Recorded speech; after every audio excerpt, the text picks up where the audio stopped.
build something. Hey, Lord, I'm here. Like, I'm not, you know what I'm saying? I'm not on that. Let me be the boss chick first and then he can come. No, because I think God puts people in our life at the right time and at the right moment.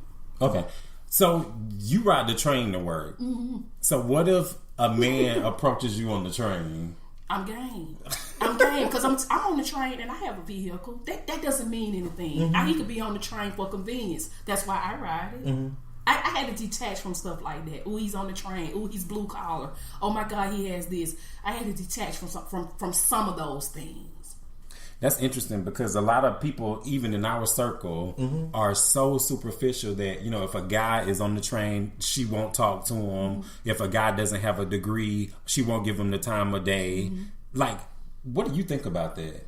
About a degree? Well, no, about these women out here, you know, who are single and seeking companionship, but they're so superficial that they won't give a man a chance if he's on the train or on the bus.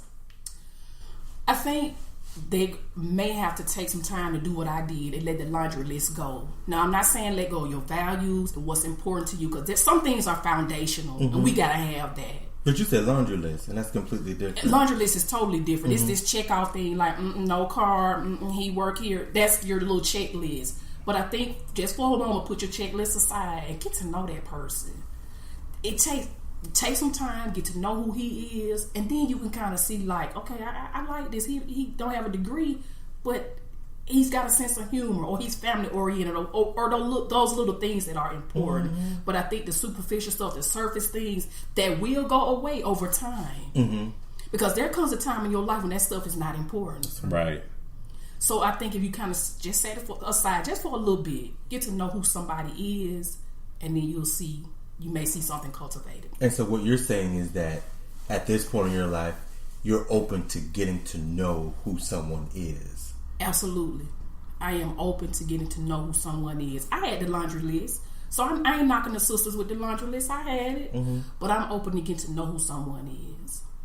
You recently said at one of our experiences, and for you out there that's listening, we've referred to our experiences a couple of times, but we host a conversation. The conversation is where we gather together and we have honest and real talk in an intimate environment. Definitely check out our website, MarcusJohnsonOnline.com, to learn about our next conversation event. Absolutely. But shameless plug. It's amazing.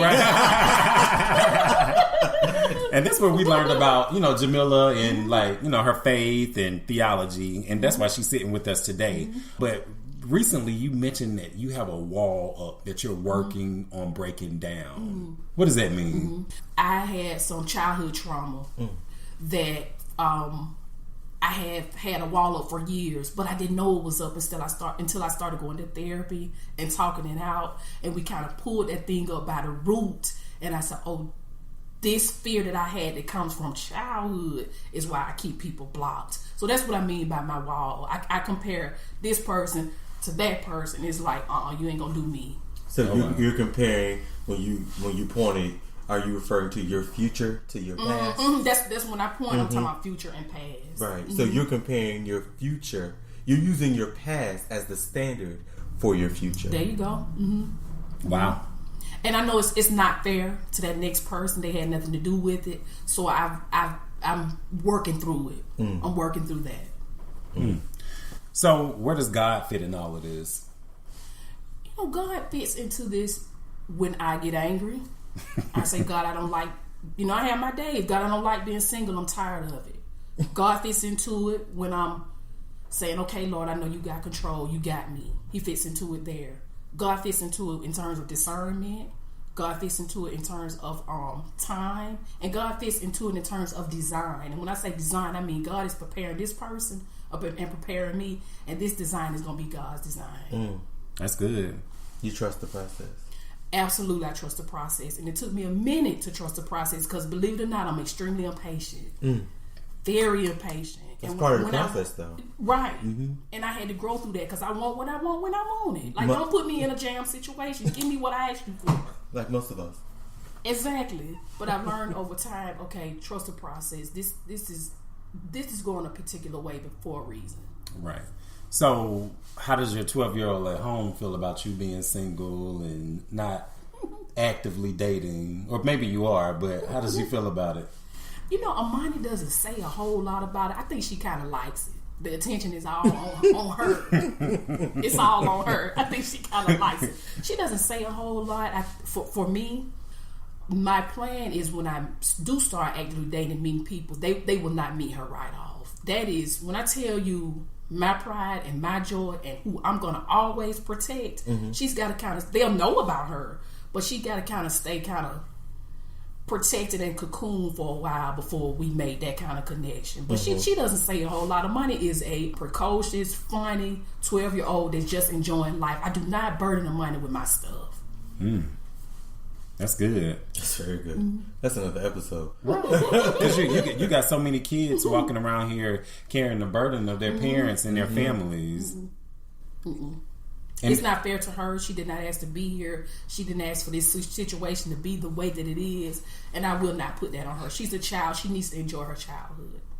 So on Sunday morning, which is typically the time in which most of us go to church, what does Sunday morning look like for you? Sunday morning may look like me and Amani getting up going to church. Sunday morning may look like me and Amani getting up going to the masjid to worship with the Muslims. Sunday morning may look like me and Amani going to the park and reading books and barbecuing. Sunday morning may mean bedside Baptist. I stay in my bed and rest. That's what I do.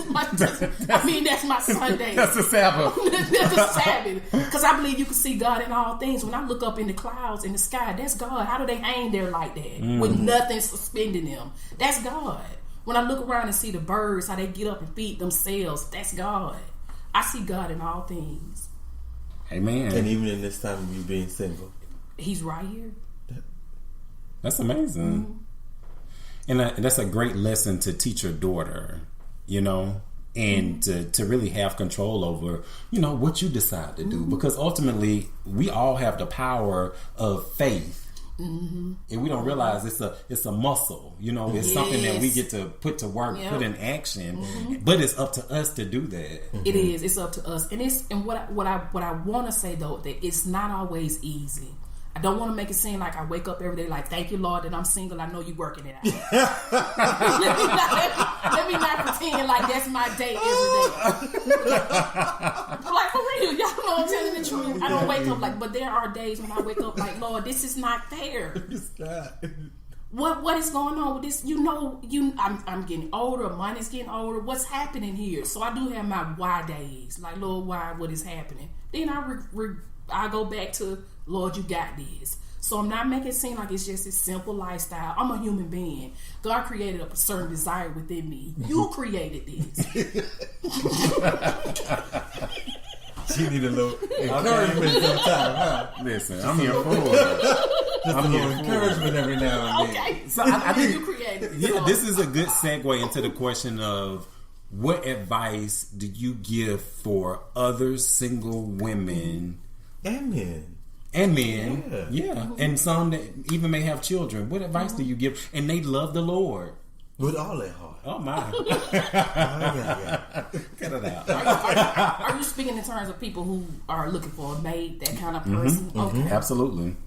And I'd say hold out for God's best. I say surround yourself with people who will support where you're going, because you can't. For a long time, I kind of got by myself about this thing about wanting a husband. I ain't gonna say nothing to nobody. Let me just get one, show up, pop up. Hey y'all, I got a man now. You know what I'm saying? But I had to start being expressive about it. Y'all, I want to be married. This is one of my goals. I'm working on this so I can get that. So be honest about where you are and what you want, and put yourself out there. Continue to keep yourself looking nice, keep yourself happy, be aware of what's going on within you, and just kind of trust the process. Trust this process. Trust that God has heard He has heard your cry, and He has pitied every groan. Oh my! Every groan. And if it is His will, He's put that desire. When people say they desire a mate, I believe that that's something God has put in them, and I think He'll fulfill that in due time. And take your mind off of it. Get with friends, get with family, go swimming, go to the spa, travel, do things to keep yourself occupied.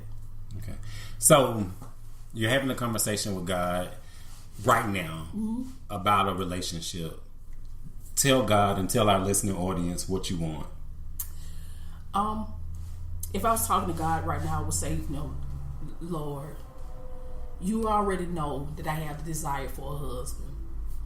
But Lord, I want someone who, number one, loves you first, because I know he'll know how to love me and Amani if he loves God first. Number two, God, I want somebody who's responsible, who has a job, who believes that work is important. I want somebody connected to his family, a sense of humor, somebody with a peace about his life, and somebody who's working towards something and willing to let me into that vision. Because when we get together, I'm going to let you into mine. So somebody who wants to build.